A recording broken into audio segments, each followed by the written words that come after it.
자, 이 시간에는 고린도 후서 10장 말씀 가지고 1절부터 18절까지 함께 은혜를 나누도록 하겠습니다. 우리가 이 고린도 전서를 읽어보면 바울의 어조가 상당히 강한 걸 알 수 있습니다. 그런데 후서에 넘어가면서 좀 바뀌어요. 고린도 후서 1장부터 9장까지 어조가 상당히 부드럽습니다. 설득하고 권면하는 그런 어조예요. 그런데 10장부터 13장까지는 다시 강한 어조로 바뀐 것을 알 수가 있습니다. 고린도 교회에는 한 가지 문제, 어떻게 보면 여러 가지 문제죠. 교회가 분열되거나 거짓 교사 활동을 하고 영적으로 혼란스러운 그런 문제가 있었습니다. 이것은 그 당시 다른 교회에는 없던 그런 문제들이었어요. 그러다 보니까 이 고린도 전후서는 실질적으로 우리한테도 적용해 볼 것들이 참 많이 있습니다. 겉으로 드러나는 외적인 은사를 하나의 복으로 생각하고 영적으로 자랑할 거리로 생각하고 하는 그런 사람들이 많았습니다. 또 그 중에는 추천서를 가지고 다니면서 자신을 과시하는 그런 거짓 교사도 있었고, 그래서 고린도 후서 1장부터 9장까지는 바울이 자신의 사역, 그 다음에 자기의 어떤 진실함, 그 다음에 어떤 헌금 같은 그런 문제에 대해서 바울이 부드럽고 간청하는 그런 심정으로 이야기를 진행이 됩니다.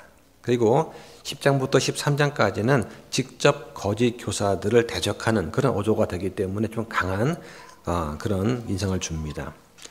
거짓 교사의 특징이 뭐냐? 한마디로 자기를 자랑하는 거예요.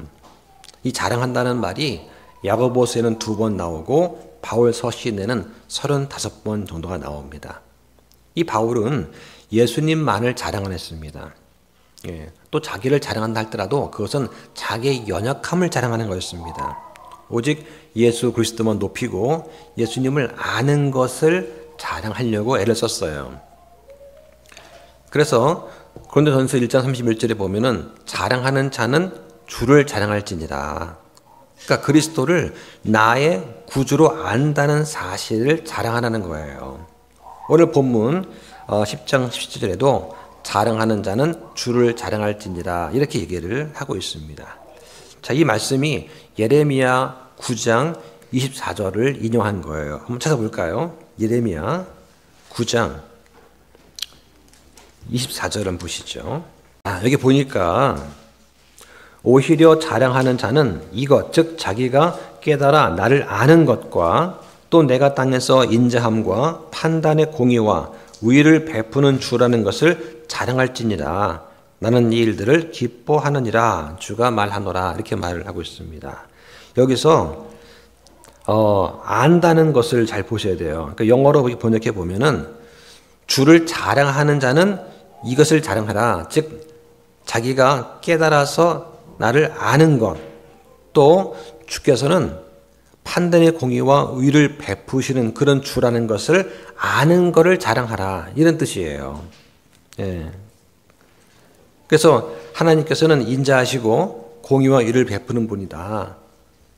주님께서는 그런 분이시라고 하는 것을 안다는 것을 자랑하는 거예요. 그러니까 결국에 그리스도와 교제하는 사람은 어떤 사람이냐? 스스로를 높이지 않는 사람이다 하는 것을 알 수가 있습니다.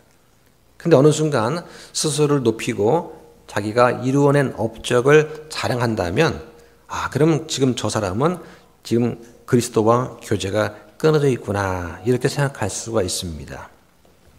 바울은 다음에 11장에 넘어가서 상황에 따라서는 어쩔 수 없이 자기 자랑을 한다. 하지만 자기의 연약한 말을 자랑한다라고 말을 합니다. 그리고 10장에서 바울은 자기의 뛰어남을 자랑하는 것이 아니라 자기가 맡은 그 사역, 그 사도직을 변호하는 그런 차원에서 이야기를 하고 있어요. 자, 1절과 2절을 먼저 보겠습니다.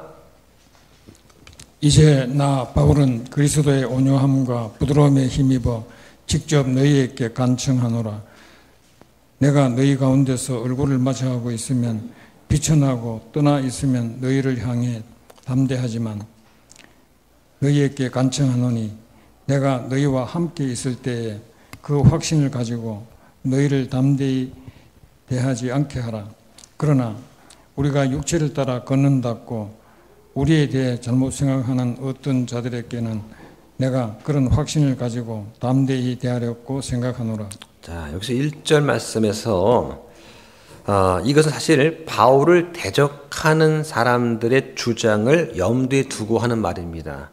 이 뒤에 10절에 가보면은 어떤 말씀이 있냐면, 이는 그들이 말하기를 그의 편지, 즉 바울의 편지는 무게가 있고 힘이 있지만 그가 몸으로 우리를 마주할 때는 약하고 그의 말도 형편없다라고 비방하는 그 주장에 대해서 바울이 지금 변명을 하고 있는 것입니다. 그러니까 바울이 성도들과 멀리 떨어져 있어서 편지를 쓸 때는 담대하고 강한 어조로 말하지만 막상 얼굴을 대면하면 비굴하고 우유부단하다는 거예요. 이렇게 좀 주장을 하는 것입니다. 그러니까 바울이 그렇지 않다라고 좀 해명을 좀 하려고 하는 거예요. 바울은 사도이고 목회자입니다. 그래서 많은 존경을 받을 만했지만 성도를 대할 때는 오히려 겸손하게 되었습니다. 이 겸손한다는 게 쉽지 않은 것 같아요. 그래서 어떤 교회 성도가 우리 목사님은 겸손하다 이런 말을 듣는다면 정말 훌륭한 목사일 것 같습니다. 그래서 성도로부터 우리 교회 목사님은 참 겸손하신 분이다 이런 말을 하는 목사를 저는 많이 본 적이 없습니다. 뭐 뛰어나다, 뭐 훌륭하다 이런 건 들어봤지만 겸손하신 분이다 이런 말을 거의 못 들어본 것 같아요. 바울은 지금 성도를 떠났을 때에도 그리스도의 온유함과 온화함으로 그들을 권면하려고 지금 하고 있습니다. 바울이 고린도 교회를 설립한 목적이 있습니다. 이것은 자신이 아니라 주를 높이는 것. 이것이 바울이 고린도 교회를 세운 목적이에요. 그러니까 바울은 고린도전서 2장 2절에서 십자가에 못 박히신 그분을 제외하고는 어떤 것도 알지 아니하기로 다짐했다라고 바울은 고백을 합니다. 그 사람의 어떤 출생, 성장 배경이 그 사람의 성품을 결정을 하는 걸 알 수가 있습니다. 그러니까 어떤 사람이 자유로운 가정에서 자랐는지 아니면 독재적인 가정에서 자랐는가, 사랑받고 자랐는가, 사랑 못 받고 자랐는가, 풍족하게 자랐는가 아니면 빈곤하게 자랐는가 따라서 성품이 좀 바뀌는 것 같아요. 그러니까 빈곤하게 자라면 대부분 다른 사람을 배려하거나 양보하기가 좀 어려운 것 같습니다. 왜냐하면 일단 자기 입속에 뭔가를 좀 넣어야 되거든요. 척박하게 살면 나이 들어도 남한테 베푸는 것을 좀 어려워하는 것 같습니다. 이 자유가 잘못 인식이 되면 사람을 방종으로 이끌게 됩니다. 바울은 자기를 매우 낮추었습니다. 고린도 후서 1장 24절에 이는 우리가 너희 믿음을 지배하기 위함이 아니요 너희의 즐거움을 돕는 자들이 되기 위함이라. 이는 믿음으로 너희가 서기 때문이라. 이렇게 말을 합니다. 이렇게 바울이 자기를 낮추었더니 이게 오히려 바울한테는 문제가 되는 거예요. 왜냐? 성숙하지 못한 사람은 다른 사람이 나를 배려하면 이걸 당연한 걸로 알아요. 요즘에 그 물건을 속이고 그 파는 그 수산시장 뉴스 나오지 않습니까? 또 식당에서 트집 잡고 고소를 하는 진상 어떤 손님들 같은 경우도 보십시오. 왜 그런 일이 일어날까요? 이번 주가 이제 스승의 날입니다. 스승이 스승답지 못한 경우도 많이 있지만 제자가 스승을 스승으로 대접하지 않는 경우가 너무나 많은 것 같아요. 그 대표적인 게 아마 학생 인권 조례가 아닌가 싶습니다. 교권이 땅에 떨어진 이유는 그거 같아요. 이게 너무 지나치니까 지금 이제 이걸 폐지하는 쪽으로 여론이 움직이고 있습니다. 이 고린도 교회 성도들은 어떤 영적인 권능이 온유함과 부드러움이 있다 하는 사실을 망각을 하고 있습니다. 예수님의 경우도 사람한테는 매우 온유했습니다. 하지만 종교의 리더들한테는 아주 분노하셨습니다. 그 마태복음 23장에 보면은 서기관들과 바리새인들 위선자들아 너희에게 화가 있을지어다. 그래서 "Woe unto you" 하는 그 말씀이 한 장에 8번이나 나와요. 얼마나 분노하셨으면 너에게 화가 있을지어다 이 말씀을 8번 하셨을까. 바울이 지금 간청하는 게 뭐냐? 너희한테 내가 강하게 대하지 않으면 좋겠다 하는 거예요. 너희가 누구냐? 교회에서 문제를 일으키는 사람들을 말합니다. 고린도 교회 안에 있던 거짓 교사들은 사도 바울을 향해서 육체를 따라 걷는다 이렇게 비난을 했습니다. 그러니까 육체를 따라 걷는다는 그 말은 성령의 인도하심 없이 인간의 어떤 본성의 생각과 감정을 따라서 행한다는 거예요. 이건 하나님과 원수가 되는 것입니다.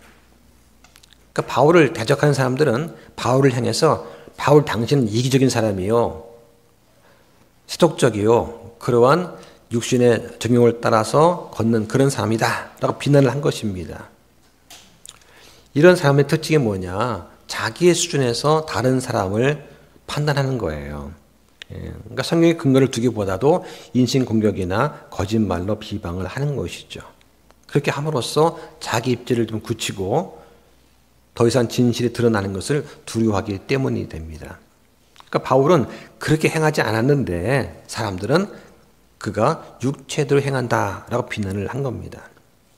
이걸 보면서 하나님의 종들은 세상에서 비난을 받을 각오를 하면서 살아야 한다라고 하는 그런 교훈을 얻게 됩니다. 자, 그래서 어떨 때는 너무나 억울하고 답답해서 잠이 안 올 때도 있어요. 하지만 하나님께 맡겨야 됩니다. 모든 심판과 보상은 공의로우신 하나님의 권한이기 때문이죠. 그래서 하나님께 다 맡기고 어떻게 심판하실지는 내가 더 이상 판단하거나 생각하지 말아야 됩니다. 자, 3절과 4절 이어서 보겠습니다. 비록 우리가 육체 안에서 걷지만 육체를 따라 싸우지 아니하노니 우리의 전쟁 무기는 육체에 속하지 아니하고 하나님을 통해 강력하여 강한 요새들도 무너뜨리느니라. 지금 이 말씀은 영적인 전투를 지금 묘사하고 있어요. 바울을 적대하는 사람들은 외적인 걸 가지고 바울을 판단했습니다. 하지만 실제 문제는 내적인 영적인 문제였던 것이죠. 바울은 육체 안에 거하지만 영적인 방법으로 대적을 하고 있습니다. 여기 4절에 보니까 우리의 전쟁 무기는 육체에 속하지 아니한다. 즉 우리의 무기는 어떤 무기냐? 영적인 무기라는 거예요. 이 영적인 전투를 통해서 강한 요새의 벽을 무너뜨려야 되는 것입니다. 그러니까 교회는 어떤 곳이냐? 전쟁하는 곳이에요. 이 점을 놓치면 우리가 어려움에 처하게 될 수 있습니다. 우리의 대적 마귀를 말씀으로 대적하고 물리쳐야 되는 것이 바로 교회입니다. 그러니까 교회는 어떤 곳이냐? 성도를 말씀으로 가르치고 성도를 그리스도의 좋은 군사로 훈련시키는 곳이 교회예요. 교회가 안식과 평안을 주는 곳은 맞습니다. 교회에서 위로를 얻고 쉼을 얻는 것도 맞아요. 하지만 거기에만 머물러 있으면 안 됩니다. 성장해야 됩니다. 예수님은 우리가 좋은 그리스도의 군사로 성장하기를 원하십니다. 왜냐하면 세상도 만만치 않지만 영적인 세상도 결코 만만치 않습니다. 일단 우리가 하나님의 자녀가 된 이상은 마귀가 계속해서 우리를 공격할 것은 너무나 분명하기 때문입니다. 이 마귀가 어떻게 공격하냐? 우리의 가장 약한 부분을 공격하는 거예요. 우리의 건강, 우리의 재물, 사업, 가족, 직장, 인간관계 이런 것들 통해서 우리를 공격을 하게 됩니다. 그러니까 믿음이 약한 사람들은 대부분 어떤 경우가 많습니까? 특히 젊은 부부일수록 아이를 키울 때 경제적으로 힘들어지면 교회를 멀리하는 경우가 흔히 있는 것 같아요. 여기서 말하는 강한 요새가 뭐냐? 요새는 사람들의 생각이에요. 구원 얻기 전에 사람의 생각은 무지하고 불경건합니다. 아주 완고합니다. 이건 강한 요새와 같은 거예요. 하나님께서는 이것을 깨뜨리시는 겁니다. 그래서 예수 그리스도의 복음은 모든 믿는 자에게 구원을 주시는 하나님의 능력입니다.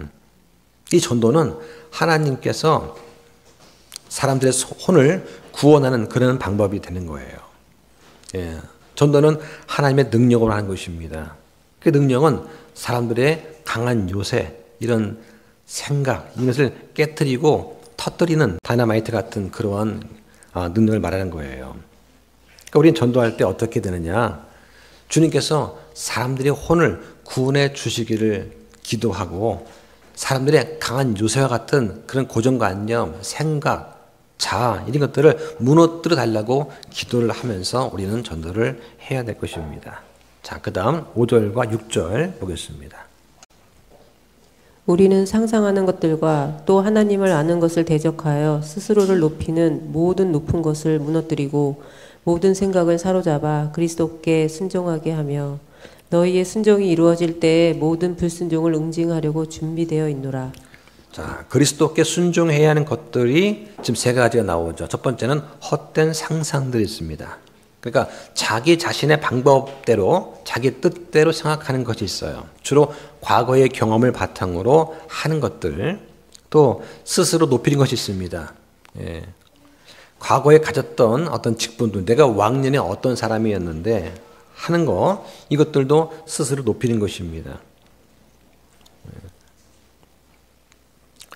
또 내 말과 행동이 누구를 위하는가 잘 살펴봐야 됩니다.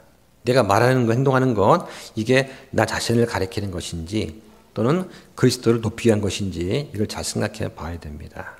그리스도께 순종하게 해드리는 건 뭐냐? 사람들의 헛된 상상, 스스로 높이는 것, 또 내 말과 행동이 누구를 위하는 것인가 이것을 살펴봐야 된다는 것이죠. 그래서 모든 생각을 사로잡아서 그리스도께로 복종시켜라. 모든 일은 먼저 사람들의 생각 속에서 일어납니다. 생각을 잘 조절해야 되는 것이죠. 그러니까 범죄자들이 범죄할 때 우발적인 범죄도 있지만 어떻습니까? 사전에 치밀하게 계획을 합니다. 치밀하게 계획을 해요. 이제는 청년뿐만 아니라 나이 들거나 특히 초등학생들도 지금 심각하게 아주 범죄를 계획을 해서 범죄를 저지릅니다. 아주 놀랄 만한 사건이 벌어지지 않습니까? 그 원인이 뭐냐? 인터넷 유튜브예요. 모방 범죄입니다. 유튜브 보니까 거기서 주인공이 이렇게 하니까 똑같이 따라서 하는 거예요. 그걸 보면 뭘 느꼈냐면, 저 아이들이 이제 겨우 초등학생들인데 12살, 11살 되는 아들이 저렇게 치밀하게 계획을 하고 한다는 거. 그리고 그걸 할 때 너희 부모님 안 계시지. 다 사전에 파악을 하고 불러내서 범행을 하는 거예요. 그러니까 11살, 12살만 돼도 이게 회개 보고할 수 있는 나이가 된다. 할 수 있는 걸 알 수가 있어요. 그러니까 아이를 어릴 때부터 바르게 키워야 됩니다. 그래서 생각을 잘 조절하지 않으면 어떻게 되느냐? 나 자신뿐만 아니라 내 가족, 또 피해자 가족까지 여러 사람한테 파멸을 가져옵니다. 예레미야 17장 9절과 10절에 보면 이런 말씀이 있습니다. 마음은 모든 것보다 거짓되고 극도로 사악하다. 누가 할 수 있겠느냐. 그런데 나 주는 마음을 살피며 속 중심을 시험해서 각 사람의 길과 그 사람의 행위들이 열매대로 그 사람에게 주느니라 하시는 거예요. 그러니까 우리는 말씀을 묵상하면서 그 말씀 앞에 자신을 잘 내놓고 투명하게 조명할 수 있어야 됩니다. 계속해서 불순종하면 응징을 당하게 되는 거예요. 하나님께서는 복음을 통해서 사람의 모든 생각을 사로잡아서 그리스도께 복종시킵니다. 우리 구원받을 때 어떻게 받습니까? 복음을 듣고 그 복음에 대해서 내가 반응을 해야 되는 거예요. 그런데 내 생각을 강한 요새처럼 꽉꽉 싸매고 있으면은 그 복음에 들어올 때 내 마음이 받아들일 수가 없는 거잖아요. 그래서 하나님의 은혜로 내 마음이 약간 열려야 됩니다. 그리고 복음을 듣고 받아들여서 내 의지로 주님께 나아갈 수 있어야 되는 것이죠. 죄인들은 이 복음을 통해서 예수 그리스도를 믿고 순종해야 됩니다. 그러면 얼마나 순종해야 되느냐? 이 순종하는 정도가 그 사람의 성화의 정도를 나타내는 거예요. 자, 바울이 이렇게 말합니다. 너희의 순종이 이루어질 때, 이 너희는 고린도 교인을 말하는 것이죠. 자, 이들은 지금 순종하지 않는 상태예요. 무엇에 대해 불순종하느냐? 첫째는 복음에 대해서 불순종합니다. 두 번째는 바울에 대해서도 불순종을 하는 거예요. 왜냐하면 지금 거짓 사도들이 막 선동을 해가지고 바울의 권위에 도전을 하고 훼손하는 그런 언행을 해왔는데 일부 고린도 사람들이 여기에 동참한 상태입니다. 그래서 바울이 지금 이런 강한 어조로 편지를 쓰고 있는 것입니다. 고린도 교회가 예수 그리스도께 온전히 순종하게 되면 그때 모든 불순종하는 자들은 징벌을 받게 된다라고 하는 거죠. 바울이 지금 사도의 권위를 행사할 준비를 지금 하고 있는 것입니다. 자, 7절 볼까요? 너희가 그 모습대로 사물들을 보느냐? 만일 어떤 사람이 자기가 그리스도의 사람이라고 스스로 믿거든 이것 즉 자기가 그리스도의 사람인 것 같이 그렇게 우리도 그리스도의 사람인 것을 스스로 다시 생각할지니라. 자, 여기 보니까 어떤 사람이 자기가 그리스도의 사람이라고 스스로 믿거든 이라고 말했습니다. 그러니까 자신한테 정말 그리스도의 영이 있는 그런 사람이라면 그렇다면 바울도 그리스도의 사람인 것을 알고 인정하라는 거예요.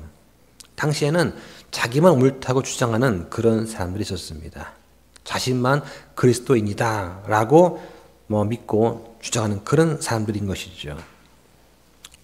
자, 지금도 자신만이 바른 성경을 알고 자기 해석만이 옳다고 주장하는 그런 사람들이 있습니다.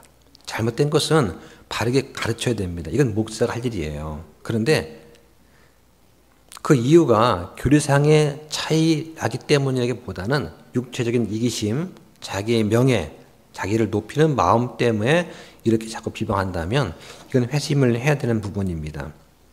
성경은 분명하게 사람은 다 거짓말쟁이고 하나님만 진실하시다. 로마서 3장 4절의 말씀을 하세요. 누구나 다 부족합니다. 다 잘못이 있어요. 정도의 차이지만 도토리 키재기입니다. 그러니까 누구를 저 사람은 거짓 교사다 비방하기 전에 그 말을 하기 전에 그리스도 심판석을 한번 생각해 보아야 됩니다. 어떤 교회 목사가 비방을 하면 당연히 그 교회의 성도들은 자기 목사를 따를 것 아니겠습니까? 동조할 것 아니겠어요? 이건 큰 잘못을 범하는 것입니다. 그러니까 거짓 사도가 뭐라고 하면 그 사람을 추종하는 사람들이 있었기 때문에 그들 때문에 고린도 교회가 힘든 거예요. 자, 이 바울 사도는 외모로는 그렇게 훌륭하게 보이지 않았던 것 같습니다. 제가 자료를 찾아봐도 바울의 외모에 대해서 긍정적으로 말하는 자료는 거의 없었어요. 그러니까 보면 좀 위로가 됩니다. 아, 그래도 바울이 이렇게 부족한 가운데서도 신체 질병이 있지 않습니까? 그렇죠? 그렇다고 말을 잘했느냐? 뭐 그런 건 같지도 않아요. 이 고린도 성도들은 바울의 어떤 부드러움, 온유함을 바울이 연약함을 갖다가 숨기려고 하는 것 아닌가? 이렇게 착각을 하고 바울에게 권위가 없다라고 한 그런 상태였습니다. 많은 사람들이 그 당시에도 강압적이면서도 카리스마적인 그런 모습을 보이는 그런 사람들을 따르고 권위가 있다라고 착각을 했습니다. 교회에서도 카리스마가 넘치는 목사가 인기가 있고 그런 거예요. 그래서 저도 한번 유튜브를 보니까 너무 말을 잘하더라고요. 정말 저 사람 좋다. 알고 보니까 신천지더라고요. 그러니까 저는 그냥 저한테 맡겨주신 그런 양떼만 잘 관리하고 먹이면 된다라고 생각을 합니다. 성경은 사람의 가치가 외모나 외적인 조건이 있지 않다. 내면적인 것, 특히 영적인 신앙적인 상태에 있다라고 말을 합니다. 자, 8절부터 11절까지 보겠습니다.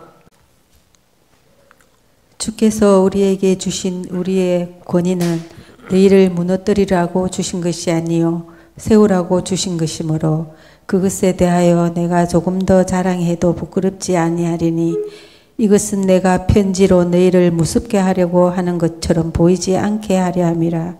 이는 그들이 말하기를 그의 편지는 무게가 있고 힘이 있으나 그가 몸으로 우리를 마주할 때는 약하고 그의 말도 형편없다 하기 때문이라. 그런 자는 이것 즉 떠나 있을 때에 편지로 말하는 우리가 어떠함 같이 함께 있을 때에 행동하는 우리도 그와 같으리라는 것을 생각할지니라. 자, 8절에서 주님께서 우리한테 주신 사도에게 주신 권위는 성도를 세우라고 주신 것이다 라고 말을 합니다. 10절에서 거짓 사도들이 말하기를 바울의 편지는 무게가 있고 힘이 있지만 그가 몸으로 성도를 마주할 때는 약하고 그의 말도 형편없다 라고 지금 비방을 하는 거예요. 그러면서 그런 자는 이것 떠났을 때의 편지로 말하는 우리가 어떠한 것 같이 함께 있을 때 행동하는 우리도 그와 같으리라는 것을 생각할지니라. 바울이 지금 이제 해명하고 권면을 하고 있어요. 하나님께서 사도한테 주신 권위는 교인들을 허물기 위한 것이 아니라 교인들을 세우라고 주신 것입니다. 그러니까 목사한테 어떤 카리스마가 있다. 그건 성도를 잘 세우라고 주신 거예요. 바울은 사도의 권위가 있지만 이거를 쓰려고 하지 않았습니다. 그 이유는 8절에 교회를 세우기 위한 것입니다. 바울과 거짓 교사의 차이가 뭡니까? 교회를 세우려고 하는가? 아니면 자기 자신을 세우려고 하는가 하는 거예요. 거짓 교사의 주장은 바울은 거짓 사도다라고 하는 것입니다. 만약 바울이 거짓 사도면 바울이 세운 고린도 교회도 거짓 교회가 되는 거예요. 목사한테 가장 중요한 것은 목사의 삶과 사역이 함께 가는 것입니다. 선포하는 말씀대로 먼저 살아가는 모습이 있어야 되죠.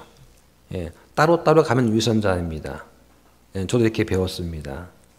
바울은 지금 자신이 선포하는 이 것과 편지에 아무런 모순이 없다라고 말을 합니다. 바울이 편지로 강하게 쓸 때는 그럴 필요가 있는 것이고 또 만나서 온유하게 대할 때는 또 그럴 필요가 있는 것이다 라고 하는 겁니다. 그런데 바울이 온유하게 대하니까 바울을 우습게 보고 비방하는 일이 좀 생긴 거예요. 온유함으로 문제가 안 풀리면 엄중하게 대해야 됩니다. 심지어 강하게 편지를 쓸 때도 바울의 마음 안에는 사랑과 온유함으로 가득 차 있었어요.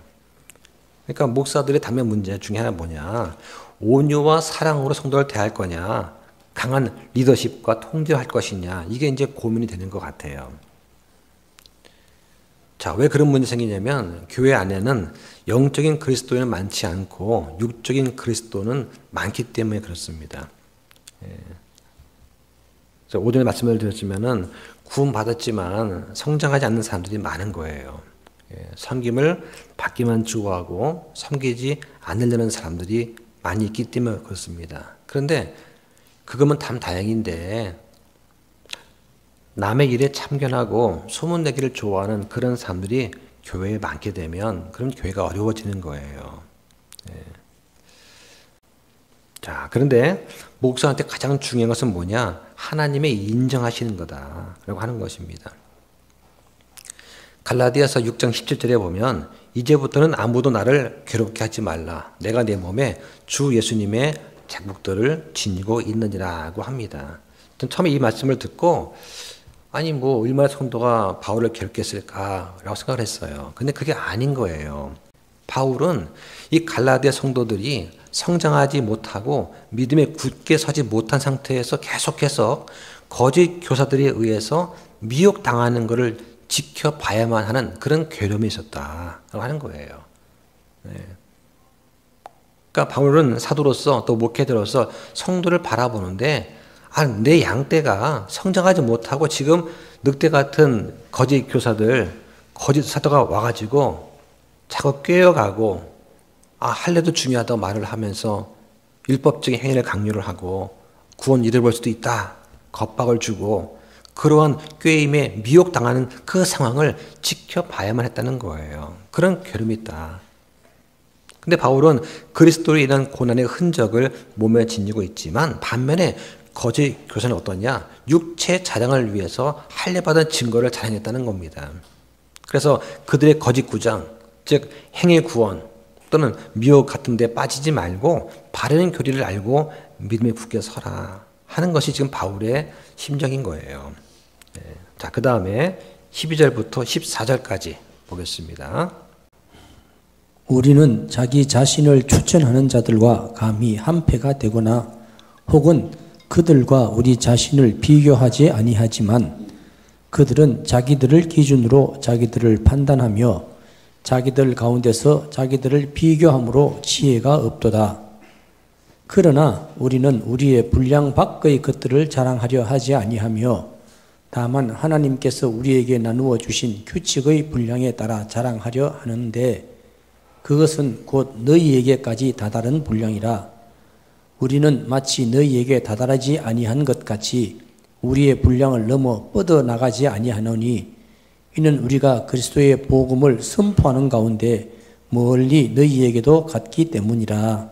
네, 자 여기 12절에서 자기들을 기준으로 자기를 판단하며 자기들 가운데서 자기들을 비교함으로 지혜가 없도다 하면서 자, 이 문장 앞에도 접속사 4가 있는 거예요. 그러니까 왜냐하면 하면서 이는 우리가 자기들을 추천하는 어떤 자들과 우리를 비교하지 아니하기 때문이다. 그런데 그들은 자기들끼리 재고 자기들끼리 비교하고 있으니까 지혜롭지 않도다 라고 말을 합니다. 자, 지금 교회 안에 어리석은 자들, 즉 거짓 교사들이 있다 하는 것입니다. 이 거짓 교사의 특징이 뭐냐? 자기 스스로 비교하면서 평가하고 칭찬한다는 거예요. 바울은 그런 부류의 사람이 아니었습니다.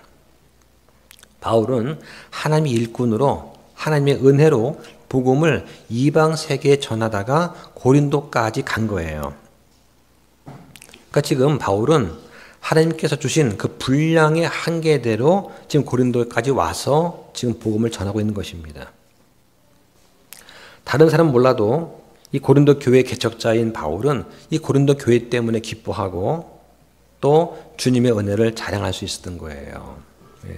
성경에서는 목사가 사역을 제대로 하고 있는가 그러니까 평가하는 방법이 있어요. 첫 번째는 뭐냐? 목사는 하나님께서 있기 원하시는 곳에 있는가 하고 물어보시는 거예요. 바울은 이방인의 사도입니다. 그리고 아무도 가지 않은 곳에 가려고 했습니다. 그러면서 하나님께서 주신 영역 가운데 하나가 고린도라고 말을 하는 거죠. 그러니까 고린도는 거짓 교사들의 영역이 아니라 바울의 영역이었습니다. 교회를 새로 세울 때는 이런 부분도 고려를 해야 됩니다. 저도 대구에 흠정역을 사용하는 독립침례 교회가 있었다. 그러면 저는 오지 않았어요. 제가 대구에 올 때는 그런 교회가 없다라고 판단을 했고, 그렇기 때문에 제가 온 겁니다. 그것도 아무도 대구에 가려고 하지 않았어요. 자, 그럼 15절부터 18절까지 보겠습니다.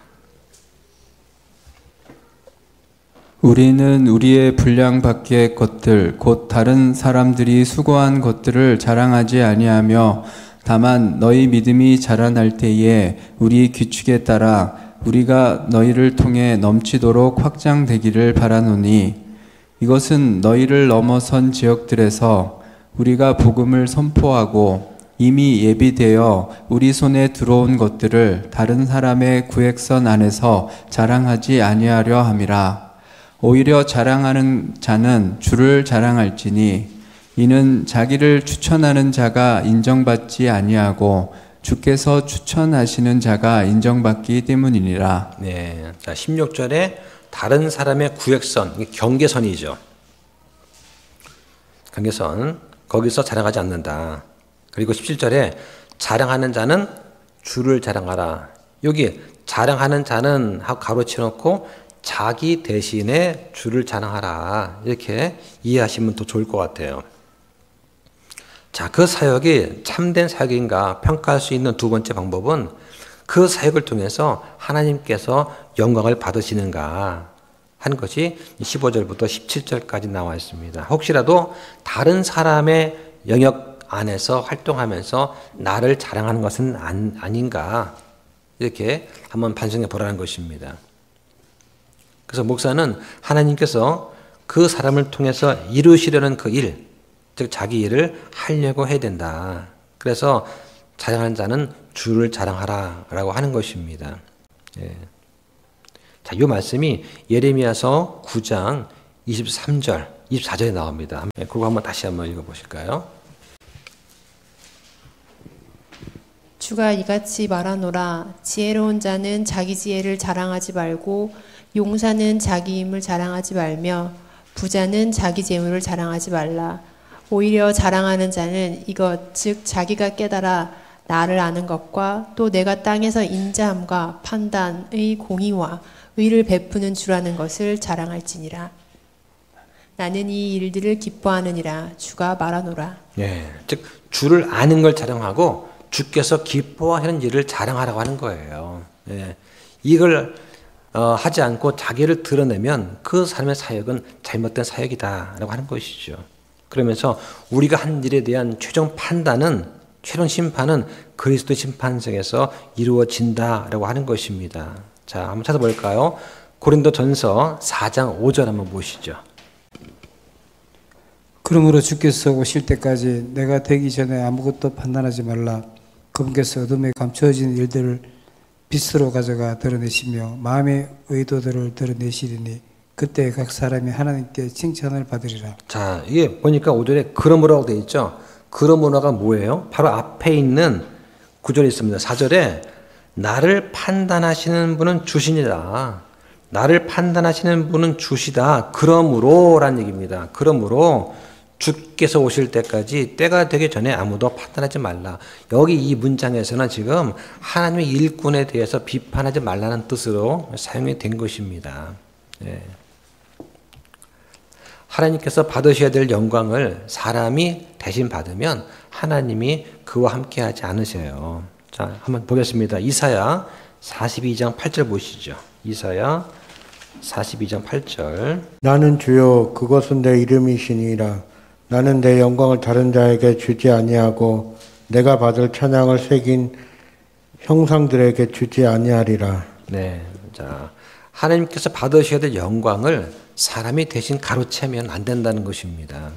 네.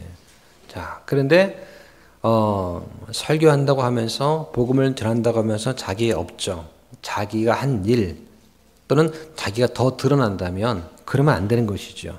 그래서 그 사역의 참된 평가 방법 세 번째는 또 뭐냐? 주님께서 내가 하는 일을 추천하시는가 하는 것입니다. 오늘 본문 18절 말씀이 나오죠. 내가 어떤 한 일을 자랑하고 다른 사람으로부터 칭찬을 받더라도 정말 중요한 건 뭐냐? 주님께서 하시는 칭찬이 없으면 말짱 헛것이라는 것입니다. 많은 경우에 주님의 인정은 어떻게 오느냐? 시험을 통해 와요. 예, 교회가 처음 시작합니다. 그럼 교회가 가장 먼저 부딪히는 게 재정 문제예요. 매월 월세 나가고 관리비 나갑니다. 그죠? 어떤 행사를 하려면 이제 교회 재정이 필요해요. 그 다음에 교회가 처음 세워질 것 같으면 이단자 그렇게 찾아옵니다. 우리도 처음 시작할 때 신천지 저기 구원파 엄청 오지 않습니까? 예. 그래서 좀 안다고 하는 사람들이 찾아와가지고 예배 참석한다 하면서 분위기를 파악을 해요. 이단 교리가 도전을 합니다. 그리고 교회 안에 교만한 성도들이 있어요. 이 세 가지, 교회의 재정 문제, 이단 교리의 도전, 또 교만한 성도, 이 세 가지 문제를 통해서 하나님께서 그 교회와 그 목회자를 시험하신다. 이 시험을 통해서 잘 통과하면 그때 주님께서 인정하신다는 거예요. 예.